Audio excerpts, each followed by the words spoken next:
ഈശോ മിശിഹായ്ക്ക് സ്തുതിയായിരിക്കട്ടെ. യുദ്ധത്തടവുകാരെ പാർപ്പിച്ചിരുന്ന ഒരു ജയിലറയിലേക്ക് പുതിയതായൊരു തടവുപുള്ളിയെ കൊണ്ടുവരികയാണ്. അയാളൊരു സംഗീതജ്ഞനായിരുന്നു.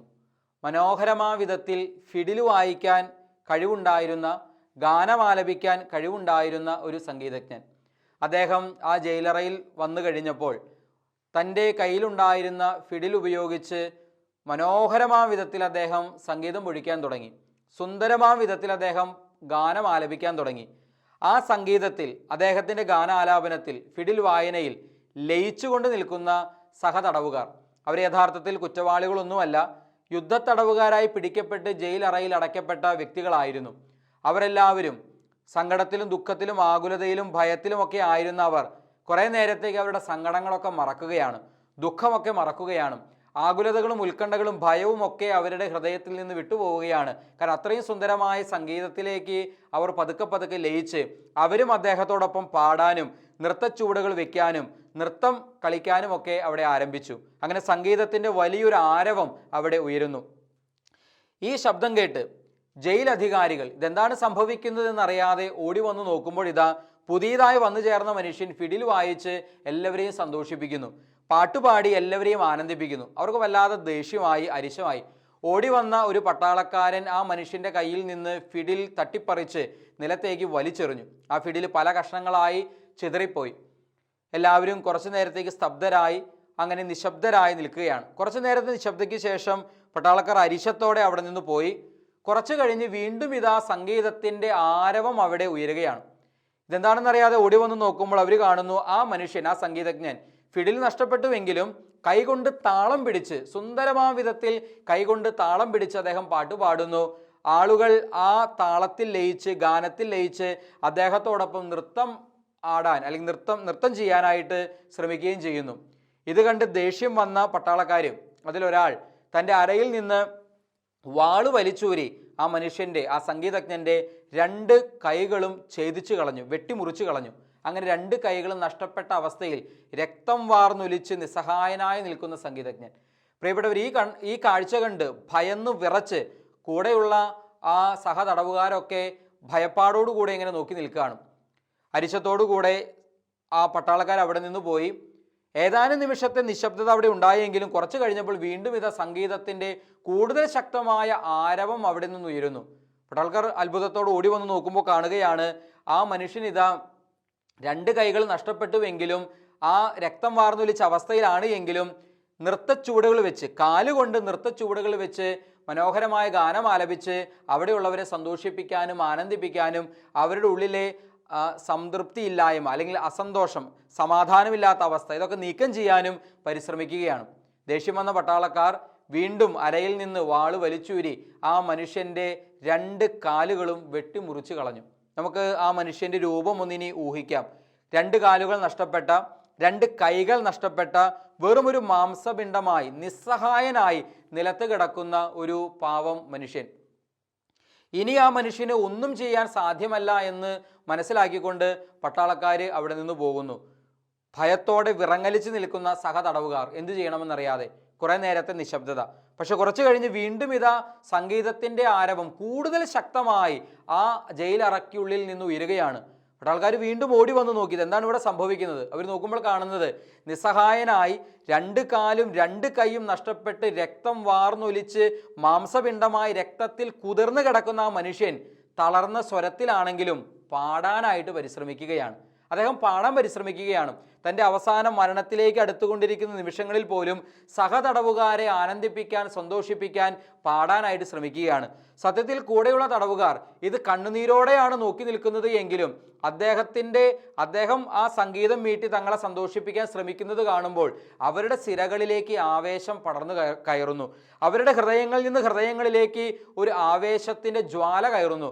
അവരും ഇത് ആ മനുഷ്യനോടൊപ്പം പാടാനും ആടാനും പരിശ്രമിക്കുകയാണ്. പ്രിയപ്പെട്ടവരെ, ശരിക്കും പറഞ്ഞാൽ ഇത് കണ്ട് ദയ തോന്നേണ്ടതാണ്. പക്ഷെ പട്ടാളക്കാർ ക്രൂരന്മാരായിരുന്നു. അവർക്ക് യാതൊരു ദയയും തോന്നിയില്ല. അതിലൊരു പട്ടാളക്കാരൻ തൻ്റെ അരയിൽ നിന്നൊരു കഠാര വലിച്ചൂരി ആ മനുഷ്യൻ്റെ വായിലേക്ക് കുത്തിയിറക്കി അദ്ദേഹത്തിൻ്റെ നാവ് മുറിച്ചു കളഞ്ഞു. ആ രംഗം ഒന്നിനി മനസ്സിൽ കാണാനായിട്ട് ശ്രമിക്കുക. 2 കൈകളും 2 കാലുകളും നാവും നഷ്ടപ്പെട്ട് രക്തം വാർന്നൊലിച്ച് അല്പം പോലും ജീവനില്ലാതെ ഒരു ജീവച്ഛവമായി കിടക്കുന്ന ആ മനുഷ്യനെ മരിക്കാൻ വിട്ടുകൊടുത്ത്, അല്ലെങ്കിൽ ചത്തോട്ടെ എന്ന് കരുതി അരിശത്തോടും ദേഷ്യത്തോടും കൂടെ വിജയിച്ചു എന്ന് ചിന്തിച്ച് പട്ടാളക്കാർ അവിടെ നിന്ന് പോവുകയാണ്. ഭീതിയിലും സങ്കടത്തിലും ദുഃഖത്തിലും ഈ സഹതടവുകാരൊക്കെ ഈ പാവം മനുഷ്യനെ ഇങ്ങനെ നോക്കി നിൽക്കുന്നു. തങ്ങളെ സന്തോഷിപ്പിക്കാൻ ആനന്ദിപ്പിക്കാൻ വേണ്ടി ഇതാ ജീവിതത്തിൻ്റെ അവസാന ശ്വാസം, ജീവൻ്റെ അവസാന ശ്വാസം പോകുമ്പോഴും ശ്രമിക്കുന്ന ആ മനുഷ്യനെ നോക്കി കണ്ണുനീരോടെ നിശബ്ദരായി എല്ലാവരും നിൽക്കുന്നു. പ്രിയപ്പെട്ടവരെ, അത്ഭുതകരമെന്ന് പറയട്ടെ, ഏതാനും നിമിഷം കഴിയുമ്പോൾ വീണ്ടും ഇതാ സംഗീതത്തിൻ്റെ ആരവം അവിടെ നിന്ന് ഉയരുകയാണ്. പട്ടാളക്കാർ ഞെട്ടിവിറച്ചു. എന്താണ് ഇവിടെ സംഭവിക്കുന്നത്? അവരൊരിക്കൽ കൂടെ ഓടി വന്ന് നോക്കുമ്പോൾ കാണുന്ന കാഴ്ച അത്ഭുതപ്പെടുത്തുന്നൊരു കാഴ്ചയായിരുന്നു. 2 കൈകളും നഷ്ടപ്പെട്ട്, കാലുകൾ നഷ്ടപ്പെട്ട്, നാവ് മുറിക്കപ്പെട്ട അവസ്ഥയിൽ ശരീരം മുഴുവനും രക്തം വാർന്നൊലിച്ച് നിസ്സഹായനായി, ഇനി ഒരിറ്റ് ജീവനേ ബാക്കിയുള്ളൂ, അങ്ങനെ നിസ്സഹായനായി അനങ്ങാൻ പോലും സാധിക്കാതെ കിടക്കുന്ന ആ മനുഷ്യൻ തല കൊണ്ട് താളം പിടിക്കാൻ ശ്രമിക്കുകയാണ്. അവിടെ ഒരു പലകയിൽ തൻ്റെ തല ഇങ്ങനെ അടിച്ചുകൊണ്ട്, അല്ലെങ്കിൽ ആ തല കൊണ്ട് താളം പിടിച്ച് അങ്ങനെ ആ ജനങ്ങളെ സന്തോഷിപ്പിക്കാൻ, കൂടെയുള്ള സഹതടവുകാരെ സന്തോഷിപ്പിക്കാൻ പരിശ്രമിക്കുന്ന സംഗീതജ്ഞൻ. ഇത് സങ്കടത്തോടും ദുഃഖത്തോടും കൂടെയാണ് എങ്കിലും ഈ സഹതടവുകാരുടെ സിരകളിലേക്ക് ആവേശം പടർന്നു കയറുന്നു. അവർ ആ മനുഷ്യനോടൊപ്പം സന്തോഷിക്കാനും ആനന്ദിക്കാനും പാട്ടുപാടാനും നൃത്തം ചെയ്യാനും ഈ സഹതടവുകാരൊക്കെ പരിശ്രമിക്കുകയാണ്. പട്ടാളക്കാർ ശരിക്കും നിസ്സഹായരായിപ്പോയി. അത്രയും നേരം ഈ മനുഷ്യൻ്റെ കൈയും കാലും ഛേദിച്ച, വായിൽ കടാര കുത്തിയിറക്കി നാവ് മുറിച്ചു കളഞ്ഞ പട്ടാളക്കാരൻ ഇനി എന്ത് ചെയ്യണം, ഇയാളെ കൊന്നുകളയണമോ എന്ന ചിന്തയോടെ ഇങ്ങനെ നിൽക്കുമ്പോൾ കൂടെ നിൽക്കുന്ന പട്ടാളക്കാരൻ അയാളെ തടഞ്ഞുകൊണ്ട് പറയുകയാണ്, നമുക്ക് വിജയിക്കാൻ സാധിക്കില്ല, നമുക്കൊരിക്കലും ഈ മനുഷ്യനെ തോൽപ്പിക്കാൻ സാധിക്കില്ല, ഈ മനുഷ്യൻ്റെ സംഗീതത്തെ നശിപ്പിക്കുക നമുക്ക് സാധ്യമല്ല, കാരണം സംഗീതം ആ മനുഷ്യൻ്റെ ഉള്ളിലാണ്. നമുക്കൊരിക്കലും ആ മനുഷ്യൻ്റെ സംഗീതത്തെ നശിപ്പിക്കുക സാധ്യമല്ല, കാരണം സംഗീതം ആ മനുഷ്യൻ്റെ ഉള്ളിലാണ്. ഉള്ളിലുള്ള സംഗീതത്തെ, ഹൃദയത്തിലുള്ള സംഗീതത്തെ നശിപ്പിക്കുക സാധ്യമല്ല. പ്രിയപ്പെട്ടവരെ, ഉള്ളിലുള്ള നശിപ്പിക്കാൻ സാധിക്കാത്ത, ആർക്കും എടുത്തു കളയാൻ സാധിക്കാത്ത സംഗീതം ഉള്ളിൽ സൂക്ഷിക്കുന്ന ഒരു മനുഷ്യൻ്റെ കഥയാണ് ഇപ്പോൾ നമ്മൾ കേട്ടത് എങ്കിൽ, ആർക്കും എടുത്തു കളയാൻ സാധിക്കാത്ത, ആർക്കും നശിപ്പിക്കാൻ സാധിക്കാത്ത സന്തോഷം നമ്മുടെ ഹൃദയത്തിന് സമ്മാനിക്കാൻ പറ്റുന്ന ഒരു വചനഭാഗമാണ് ഉയർപ്പുകാലം 4-ാം ഞായറാഴ്ച നമ്മൾ വിചിന്തനത്തിന് വിധേയമാക്കുക. നമ്മൾ യോഹന്നാന്റെ സുവിശേഷം 16-ാം അധ്യായം 22-ാം വാക്യത്തിൽ നമ്മളിങ്ങനെ വായിക്കുന്നുണ്ട്. ഈശോ ശിഷ്യരോട് ഇപ്രകാരം പറയുന്നു, നിങ്ങളിപ്പോൾ ദുഃഖിതരാണ്, എന്നാൽ ഞാൻ വീണ്ടും നിങ്ങളെ കാണും, അന്നേരം നിങ്ങളുടെ ഹൃദയം സന്തോഷിക്കും, ആ സന്തോഷം നിങ്ങളിൽ നിന്ന് എടുത്തു മാറ്റാൻ ആർക്കും സാധിക്കില്ല. ഇപ്പോൾ നിങ്ങൾ ദുഃഖിതരാണ്, എന്നാൽ ഞാൻ വീണ്ടും നിങ്ങളെ കാണും, അന്നേരം നിങ്ങളുടെ ഹൃദയം സന്തോഷിക്കും, ആ സന്തോഷം നിങ്ങളിൽ നിന്ന് എടുത്തു കളയാൻ ആർക്കും സാധിക്കില്ല. പ്രിയപ്പെട്ടവരെ, ഓർക്കുക, ആർക്കും എടുത്തു കളയാൻ പറ്റാത്ത സന്തോഷമുണ്ടോ? ആർക്കും നശിപ്പിക്കാൻ പറ്റാത്ത സന്തോഷമുണ്ടോ? തീർച്ചയായിട്ടും ഉണ്ട്. ആർക്കും നശിപ്പിക്കാൻ സാധിക്കാത്ത, ആർക്കും എടുത്തു കളയാൻ സാധിക്കാത്ത, ഹൃദയത്തിൽ നിറയുന്ന ഒരു ആനന്ദമുണ്ട്. ഈശോ നൽകുന്ന ആനന്ദം, ഈശോ നൽകുന്ന സന്തോഷം. ഉത്ഥാനം ചെയ്ത ക്രിസ്തുവിനെ കണ്ടാൽ, അനുഭവിച്ചാൽ ആ സന്തോഷം എടുത്തു കളയുക ആർക്കും സാധ്യമല്ല. ആ സന്തോഷം നമ്മിൽ നശിപ്പിച്ചു കളയുക ആർക്കും സാധ്യമല്ല. പ്രിയപ്പെട്ടവരെ, ഈശോ ഈ വചനഭാഗം, ഈശോ പറയുന്ന ഈ വാക്യങ്ങളുടെ പശ്ചാത്തലം എന്താണ് എന്നുകൂടെ നമുക്കൊന്ന് ചിന്തിക്കാം. ഈ ശിഷ്യന്മാരോട് ഈശോ ഇതാ തനിക്ക് സംഭവിക്കാനിരിക്കുന്ന മരണത്തെക്കുറിച്ചും ഈശോ അവരിൽ നിന്ന് പിരിയാൻ പോകുന്ന കാര്യമൊക്കെ മുൻകൂട്ടി ഈശോ ശിഷ്യരെ അറിയിക്കുകയാണ്. തീർച്ചയായിട്ടും അത് അവരുടെ ഹൃദയത്തെ വല്ലാതെ ഭാരപ്പെടുത്തുന്നു, അതവരെ വല്ലാതെ ദുഃഖിപ്പിക്കുന്നു, അവർ വല്ലാതെ ആകുലചിത്തരാകുന്നു. 3 വർഷങ്ങൾക്ക് മുൻപ് ഈശോ വിളിച്ചപ്പോൾ വള്ളവും വലയും ഉപേക്ഷിച്ച്, തങ്ങളുടെ ഉപജീവന മാർഗമൊക്കെ ഉപേക്ഷിച്ച്, കടലുപേക്ഷിച്ച്, മത്സ്യബന്ധനം ഉപേക്ഷിച്ച്, വരുമാന മാർഗങ്ങൾ ഉപേക്ഷിച്ച്, മാതാപിതാക്കളെയും സഹോദരങ്ങളെയും ജീവിത പങ്കാളിയെയും സകലതും ഉപേക്ഷിച്ച് ഈശോയുടെ പുറകെ കൂടിയതാ. 3 വർഷം ഈശോയോടൊപ്പമായിരുന്നു. ഒത്തിരി സന്തോഷത്തിലും ആനന്ദത്തിലും ജീവിതം ഇങ്ങനെ മുന്നോട്ട് പോയി. ഇപ്പോഴിതാ ഈശോ തങ്ങളെ പിരിയാൻ പോകുന്നു. കുറെ നേരത്തേക്ക് ഇനി തങ്ങൾക്ക് ഈശോയെ കാണാൻ സാധിക്കില്ല. ഇതൊക്കെ കേൾക്കുമ്പോൾ ദുഃഖത്തോടെ, സങ്കടത്തോടെ, ഭാരപ്പെട്ട്, ആകുലപ്പെട്ട്, നടുകടലിൽ അകപ്പെട്ട നാവികരെ പോലെ ദിശയറിയാതെ ദിക്കറിയാതെ നിൽക്കുന്ന ശിഷ്യർ, ആ ശിഷ്യരെ നോക്കി ഈശോ പറയുകയാണ്, മക്കളെ, നിങ്ങൾ ഇപ്പോൾ ദുഃഖിതരാണ്, ശരിയാണ്, ഇപ്പോൾ ദുഃഖിതരാണ്, എന്നാൽ ഞാൻ വീണ്ടും വരും, അന്നേരം നിങ്ങളുടെ ദുഃഖം സന്തോഷമായി മാറും, നിങ്ങളുടെ ഹൃദയം സന്തോഷിക്കും, ആ സന്തോഷം നിങ്ങളിൽ നിന്ന് എടുത്തു കളയുക ആർക്കും സാധ്യമല്ല. ഇവിടെ ഈശോ ഉദ്ദേശിക്കുന്നത് എന്താണ്? വീണ്ടും വരുമെന്ന് പറയുന്നത് മരണം മൂലം, യേശുവിൻ്റെ കുരിശു മരണം മൂലം ഈശോ ശിഷ്യരിൽ നിന്ന് കുറേ സമയത്തേക്ക് ഇതാ അകറ്റപ്പെടുകയാണ്, മാറ്റപ്പെടുകയാണ്. പിന്നെ ഈശോയെ ആ കുറച്ച് ദിവസത്തേക്ക് ദുഃഖവെള്ളിയിൽ ഈശോ മരിച്ച സമയം മുതൽ ഉയർക്കുന്ന ആ സമയം വരെ ശിഷ്യർ ഈശോയെ കാണുന്നില്ല. എന്നാൽ ഉയർത്തെഴുന്നേറ്റ ഈശോ പിന്നെ ഇവരുടെ മുൻപിൽ, ശിഷ്യരുടെ മുൻപിൽ പ്രത്യക്ഷപ്പെടും. അപ്പോഴിതാ വീണ്ടും കാണും. ഉത്ഥാനം ചെയ്ത ക്രിസ്തുവിനെ കണ്ടു കഴിയുമ്പോൾ, അനുഭവിച്ചു കഴിയുമ്പോൾ അവരുടെ ഹൃദയത്തിൽ കടന്നു വരുന്നൊരു ആനന്ദമുണ്ട്, ഒരു സന്തോഷമുണ്ട്. ആ സന്തോഷം എടുത്തു കളയാൻ, അത് നശിപ്പിക്കാൻ ലോകത്തൊരു ശക്തിക്കും സാധ്യമല്ലെന്നും ആ സന്തോഷം ഒരിക്കലും പോകില്ല എന്നും ഈശോ ഇതാ ശിഷ്യരോട് പറയുകയാണ്. ഈശോയിൽ സ്നേഹമുള്ളവരെ, ഒന്ന് ചിന്തിച്ചു നോക്കിയേ. നമ്മളൊക്കെ പലവിധ കാരണങ്ങളാൽ ആകുലപ്പെടുന്നവരാണ്. ആകുലതകളും ഉത്കണ്ഠകളും ഭയവുമായിട്ടൊക്കെ നമ്മുടെ ജീവിതം ഇങ്ങനെ മുന്നോട്ട് പോയിക്കൊണ്ടിരിക്കുന്നു. നിസ്സാര കാര്യങ്ങളും മതി നമ്മുടെ സന്തോഷം നശിപ്പിക്കാൻ. ഒരു രോഗം വന്നാൽ നമ്മുടെ സന്തോഷമൊക്കെ പോയി. അല്പം കടബാധ്യത ഉണ്ടായാൽ സന്തോഷമൊക്കെ പോയി, വലിയ ഉത്കണ്ഠയായി. മക്കൾക്ക് ജോലി ലഭിക്കാതെ വന്നാൽ, മക്കൾ പരീക്ഷയിൽ തോറ്റാൽ, അല്ലെങ്കിൽ കുറേ നാളായി വിദേശത്തേക്ക് പോകാൻ ശ്രമിക്കുന്നു, സാധിക്കുന്നില്ല, അല്ലെങ്കിൽ ഒരു ജോലി കിട്ടുന്നില്ല, അതല്ലെങ്കിൽ ചിലപ്പോൾ വല്ല കൃഷിനാശം സംഭവിക്കുന്നു. ഇപ്പോൾ കൊറോണ വൈറസ് പോലെയുള്ള മഹാമാരി മൂലമുള്ള ഞെരുക്കങ്ങൾ, നമ്മുടെ ജീവിതത്തിൽ ചില സംഭവങ്ങൾ ഉണ്ടാകുമ്പോൾ, നമ്മുടെ ഭൗതിക ജീവിതത്തിൽ ചില സംഭവങ്ങൾ ഉണ്ടാകുമ്പോൾ നമ്മുടെ സന്തോഷം നഷ്ടപ്പെട്ടു പോവുകയാണ്, നമ്മുടെ ആനന്ദം നഷ്ടപ്പെട്ടു പോവുകയാണ്. എന്താണ് അതിൻ്റെ കാരണം? ഉത്ഥാനം ചെയ്ത ക്രിസ്തുവിൻ്റെ അനുഭവം നാളിതുവരെയും നമ്മൾ സ്വന്തമാക്കിയിട്ടില്ല എന്നതല്ലേ അതിൻ്റെ യഥാർത്ഥ കാരണം? ഉത്ഥാന അനുഭവം നമ്മൾ സ്വന്തമാക്കിയാൽ ഒരിക്കലും ആ സന്തോഷം നമ്മുടെ ഉള്ളിൽ നിന്ന് എടുത്തു കളയുക ആർക്കും സാധ്യമല്ല. യഥാർത്ഥ ദൈവാനുഭവം സ്വന്തമാക്കി കഴിഞ്ഞാൽ ഏതവസ്ഥയിലും, ഏത് ദുരിതത്തിൻ്റെയും ദുരന്തങ്ങളുടെയും നടുവിലും സന്തോഷത്തോടെ, ആനന്ദത്തോടെ ജീവിക്കാൻ നമുക്ക് സാധ്യമാണ്. പ്രിയപ്പെട്ടവരെ, ചരിത്രത്തിൽ എത്രയോ സംഭവങ്ങളും ഉദാഹരണങ്ങളും ഒക്കെ നമുക്ക് കാണാനായിട്ട് സാധിക്കും. ജീവിതത്തിൽ ദുരിതങ്ങളും കടന്നു വരുമ്പോഴും ശരിക്കും ഈ യേശു അനുഭവം സ്വന്തമാക്കിയിട്ടുള്ള വ്യക്തികൾ ഉള്ളിലുള്ള ഈ സന്തോഷം, ആനന്ദം നശിക്കാതെ യേശുവിൽ തന്നെ ജീവിതം ഉറപ്പിച്ചുകൊണ്ട്, നങ്കൂരമിട്ടുകൊണ്ട് അങ്ങനെ ജീവിതം മുന്നോട്ട് കൊണ്ടുപോകുന്ന എത്രയോ മനുഷ്യരുടെ ജീവിതങ്ങൾ നമുക്ക് നമ്മുടെ കാലഘട്ടത്തിലും പഴയ തലമുറയിലെ വിശുദ്ധാത്മാക്കളുടെ ജീവിതത്തിലും നമുക്ക് മനസ്സിലാക്കാനായിട്ട് സാധിക്കും. ആർക്കും എടുത്തു കളയാൻ സാധിക്കാത്ത ഒരു സന്തോഷം, ആനന്ദം നമ്മുടെ ഹൃദയത്തിൽ സമ്മാനിക്കാൻ ഈശോയ്ക്ക് സാധ്യമാണ്. ഓർക്കുക, നമ്മൾ പലപ്പോഴും നന്നായൊക്കെ പ്രാർത്ഥനാ ജീവിതം നയിക്കുന്ന വ്യക്തികൾ പോലും ഭൗതികമായ കുറേ കാര്യങ്ങൾ നേടിയെടുക്കാൻ, ഈശോയിൽ നിന്ന് എന്തൊക്കെ എനിക്ക് കിട്ടുമെന്ന് ചിന്തിച്ചുകൊണ്ട് എന്തെങ്കിലുമൊക്കെ കാര്യങ്ങൾ നേടിയെടുക്കാൻ പ്രാർത്ഥിക്കുന്നവരാണ് കുറേ അധികം പേരെങ്കിലും. നമ്മൾ വിശുദ്ധ ഗ്രന്ഥത്തിൽ പൗലോസ്ലീഹ കൊറിന്തോസുകാർക്ക് എഴുതിയ ലേഖനം, ഒന്നാം ലേഖനം 15-ാം അധ്യായം 19-ാം വാക്യത്തിൽ ഇങ്ങനെ വായിക്കുന്നുണ്ട്: ഈ ജീവിതത്തിന് വേണ്ടി മാത്രം ക്രിസ്തുവിൽ പ്രത്യാശ വെച്ചിട്ടുള്ളവരാണ് നമ്മളെങ്കിൽ നമ്മൾ ലോകത്തുള്ള എല്ലാ മനുഷ്യരെക്കാൾ നിർഭാഗ്യവാന്മാരാണ്. ഈ ലോക ജീവിതത്തിന് വേണ്ടി മാത്രം ക്രിസ്തുവിൽ പ്രത്യാശ വെച്ചിട്ടുള്ളവരാണ് നമ്മളെങ്കിൽ നമ്മൾ ഈ ലോകത്തുള്ള എല്ലാ മനുഷ്യരെക്കാളും നിർഭാഗ്യവാന്മാരാണ്. ഒന്ന് ആലോചിച്ച് നോക്കിയേ, ഞാൻ എന്തിനു വേണ്ടിയാണ് നിരന്തരം പ്രാർത്ഥിച്ചുകൊണ്ടിരിക്കുന്നത്? എൻ്റെ ചില കാര്യങ്ങൾ നടക്കാൻ വേണ്ടി മാത്രമാണോ?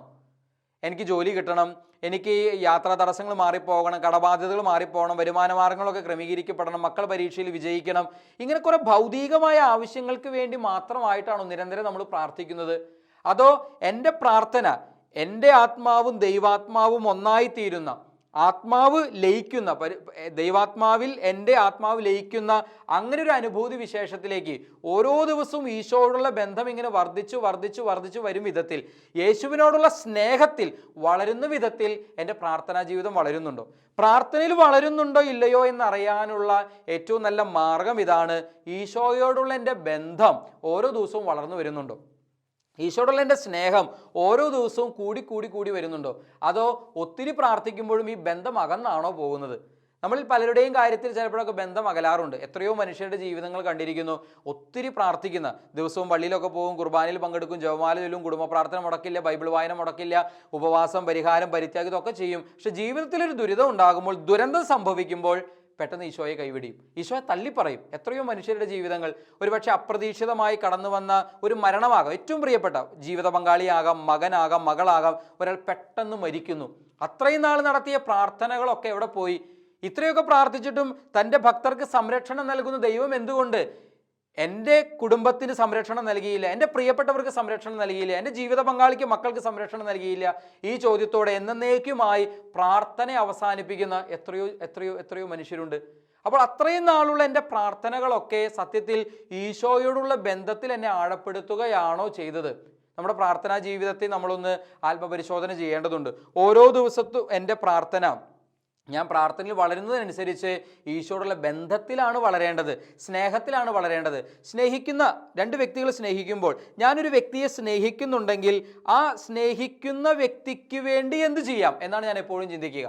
ആ വ്യക്തിയിൽ നിന്ന് എനിക്കെന്താണ് മെച്ചം, എനിക്കെന്താണ് നേട്ടം, എനിക്കെന്താണ് കിട്ടുക എന്നല്ല ഞാൻ ചിന്തിക്കണം. നേരെ മറിച്ച് ആ വ്യക്തിക്ക് എന്ത് കൊടുക്കാം, എൻ്റെ ജീവിതം എങ്ങനെ ആ വ്യക്തിക്കായിട്ട് കൊടുക്കാം. ഇതല്ലേ ശരിക്കും നിർമ്മലമായ സ്നേഹത്തിൻ്റെ അടയാളം എന്ന് പറയുന്നത്. ഇപ്പോൾ ഒരു അമ്മ തൻ്റെ കുഞ്ഞിനെ സ്നേഹിക്കുമ്പോൾ ആ കുഞ്ഞിന് വേണ്ടി എന്ത് കൊടുക്കാം, കുഞ്ഞിൽ നിന്ന് എനിക്കെന്ത് കിട്ടുമെന്നല്ല അമ്മ ചിന്തിക്കുന്നത്, കുഞ്ഞിന് വേണ്ടി എന്ത് കൊടുക്കാം. പട്ടിണി കിടന്നിട്ടാണെങ്കിലും, കൊടിയ ദാരിദ്ര്യത്തിൽ, കഠിന ദാരിദ്ര്യത്തിൻ്റെ നടുവിലും പട്ടിണി കിടന്നിട്ടാണെങ്കിലും, മുണ്ടുമുറുക്കി ഉടുത്തിട്ടാണെങ്കിലും, പച്ചവെള്ളം കുടിച്ച് വിശപ്പ് മാറ്റാൻ ശ്രമിച്ചിട്ടാണ് കുഞ്ഞിനെ എങ്ങനെയെങ്കിലും ഒക്കെ വളർത്തിക്കൊണ്ടുവരാൻ പരിശ്രമിക്കുന്ന അമ്മമാരും അപ്പന്മാരും നമുക്ക് ചുറ്റിലുമില്ലേ? അല്ലെങ്കിൽ നമ്മൾ അങ്ങനെയുള്ള അനുഭവങ്ങളിലൂടെയൊക്കെ കടന്നു പോയിട്ടില്ലേ? അതിൻ്റെ അർത്ഥം എന്താണ് പ്രിയപ്പെട്ടവരെ? സ്നേഹിക്കുന്നവർക്ക് നമ്മൾ എപ്പോഴും കൊടുക്കാൻ തയ്യാറാവും. എനിക്കെന്ത് കിട്ടുമെന്നല്ല ചിന്തിക്കുന്നത്, എനിക്കെന്ത് കൊടുക്കാൻ സാധിക്കുമെന്നാണ് നമ്മൾ എപ്പോഴും ചിന്തിക്കുക. സ്നേഹിക്കുന്നുണ്ട് എങ്കിൽ, അങ്ങനെയാണെങ്കിൽ പ്രിയപ്പെട്ടവരെ ചിന്തിക്കേണ്ട വിഷയം ഇതാണ്. യേശു എന്നെ സ്നേഹിച്ചു എന്നതിന് ഒരു സംശയമില്ല. കാരണം യേശു തരേണ്ടതൊക്കെ തന്നാണ് നമ്മളെ സ്നേഹിച്ചത്. സ്വന്തം ജീവനും ജീവിതവും എനിക്കായി തന്നുകൊണ്ട് ഈശോ എന്നെ സ്നേഹിച്ചു. കുരിശിൽ പാടുപീഡകളേറ്റും മരിച്ചുകൊണ്ട് ഈശോ എന്നെ സ്നേഹിച്ചു. അങ്ങനെയാണെങ്കിൽ യേശു എന്നെ സ്നേഹിച്ചു എന്നതിന് യാതൊരു തർക്കവുമില്ല, യാതൊരു സംശയത്തിന് ഇട നൽകുന്ന, സംശയിക്കാതെ തന്നെ നമുക്ക് 100% ഉറച്ച ബോധ്യവും ഉറച്ച തെളിവുമാണ് യേശു എന്നെ സ്നേഹിച്ചതിന് കുരിശിൽ ബലിയായി മരിച്ചുകൊണ്ട് തന്നെ എനിക്ക് തന്നുകൊണ്ട്. ചോദ്യം ഇതാണ്, ഞാൻ യേശുവിനെ സ്നേഹിക്കുന്നുണ്ടോ? ഞാൻ യേശുവിനെ സ്നേഹിക്കുന്നുണ്ടെങ്കിൽ ഇതുപോലെ യേശുവിന് തിരിച്ച് എൻ്റെ ജീവിതം കൊടുക്കാൻ എനിക്ക് സാധ്യമാണോ? ജീവനും ജീവിതവും ഈശോയ്ക്കായിട്ട് സമർപ്പിക്കാൻ ഞാൻ തയ്യാറാണോ? അതായത് യേശുവിന് വേണ്ടി മരിക്കാൻ മാത്രം യേശുവിനെ സ്നേഹിക്കാൻ എനിക്ക് സാധിക്കുന്നുണ്ടോ? അത്രത്തോളം ഞാൻ സ്നേഹത്തിൽ വളർന്നിട്ടുണ്ടോ? കത്തോലിക്ക തിരുസഭയുടെ ചരിത്രം പരിശോധിച്ചാൽ രക്തസാക്ഷികളുടെ ചുടുനിണം വീണ് കുതിർന്ന മണ്ണിലാണ് തിരുസഭ തഴച്ചു വളർന്നിട്ടുള്ളത്. ഓർക്കുക, എങ്ങനെയാണ് ഈ രക്തസാക്ഷികൾ ഉണ്ടാകുന്നത്? ഒരാവേശത്തിൻ്റെ പുറത്ത് പോയി ആത്മഹത്യ മുൻപിൽ നിൽക്കുന്ന, അല്ലെങ്കിൽ ഒരു ആവേശത്തിൻ്റെ പുറത്ത് പോയി അങ്ങനെ മരിക്കാൻ തയ്യാറാകുന്ന ആളുകളല്ല. യേശുവിനോടുള്ള സ്നേഹം നിമിത്തം എനിക്ക് വേണ്ടി മരിച്ച് എൻ്റെ കർത്താവിന് പകരമായി ജീവൻ കൊടുക്കാൻ തയ്യാറാകുന്ന, അങ്ങനെയാണ് യഥാർത്ഥത്തിൽ രക്തസാക്ഷികൾ. രക്തസാക്ഷിത്വം സ്നേഹത്തിൻ്റെ പൂർണ്ണതയിൽ സംഭവിക്കുന്ന ഒരു യാഥാർത്ഥ്യമാണ്. യഥാർത്ഥ രക്തസാക്ഷിത്വം സ്നേഹത്തിൻ്റെ പൂർണ്ണതയിൽ സംഭവിക്കുന്ന ഒരു യാഥാർത്ഥ്യമാണ്. അത്രത്തോളം ഒക്കെ ഈശോനെ സ്നേഹിക്കാൻ മാത്രം എൻ്റെ ആധ്യാത്മിക ജീവിതം വളരുന്നുണ്ടോ? അങ്ങനെ വളർന്നിട്ടുണ്ടെങ്കിൽ എൻ്റെ ഉള്ളിൽ അനുഭവിക്കുന്ന ഒരു ആനന്ദമുണ്ട്, ഒരു സന്തോഷമുണ്ട്. ആ സന്തോഷം എടുത്തു കളയുക ആർക്കും സാധ്യമല്ല. ഓർക്കുക, ഉത്ഥാനം ചെയ്ത ക്രിസ്തുവിനെ നമ്മൾ ഓരോ ദിവസവും കൂദാശയിൽ കണ്ടുമുട്ടുന്നുണ്ട്. വിശുദ്ധ കുർബാനയിൽ പ്രത്യേകിച്ചും ഉത്ഥാനം ചെയ്ത ക്രിസ്തുവിനെയല്ലേ നമ്മൾ കണ്ടുമുട്ടുന്നത്.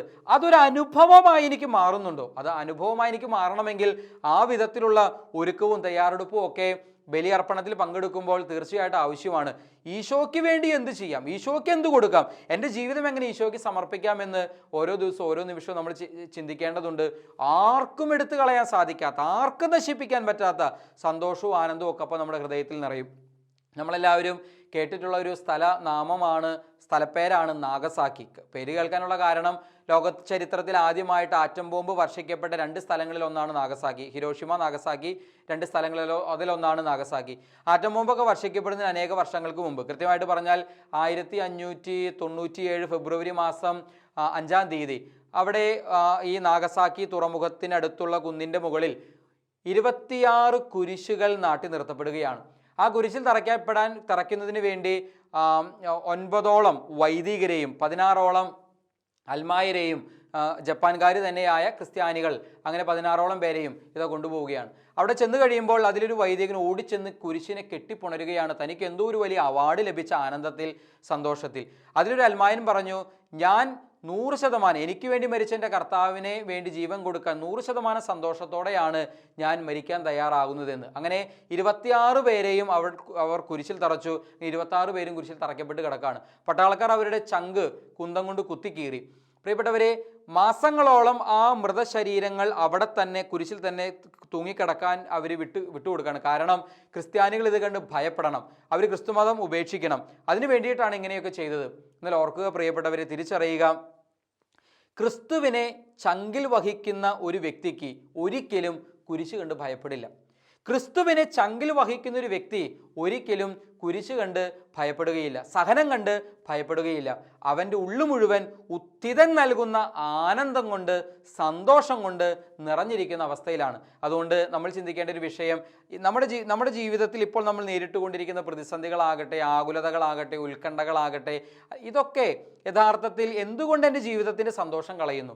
ഉത്ഥാനം ചെയ്ത ക്രിസ്തുവിൻ്റെ ഒരു അനുഭവം എൻ്റെ ഹൃദയത്തിൽ സ്വന്തമാക്കാൻ പറ്റാത്തത് കൊണ്ടല്ലേ എൻ്റെ ജീവിതത്തിൻ്റെ സന്തോഷം നഷ്ടപ്പെട്ടു പോകുന്നത്, എൻ്റെ ജീവിതത്തിൻ്റെ ആനന്ദം എനിക്ക് നഷ്ടപ്പെട്ടു പോകുന്നത്? അതുകൊണ്ട് ഈശോയിൽ ഏറ്റവും സ്നേഹമുള്ളവരെ, ഉത്ഥാനം ചെയ്ത ക്രിസ്തുവിൻ്റെ അനുഭവം സ്വന്തമാക്കാൻ നമുക്ക് ഓരോരുത്തർക്കും സാധിക്കട്ടെ.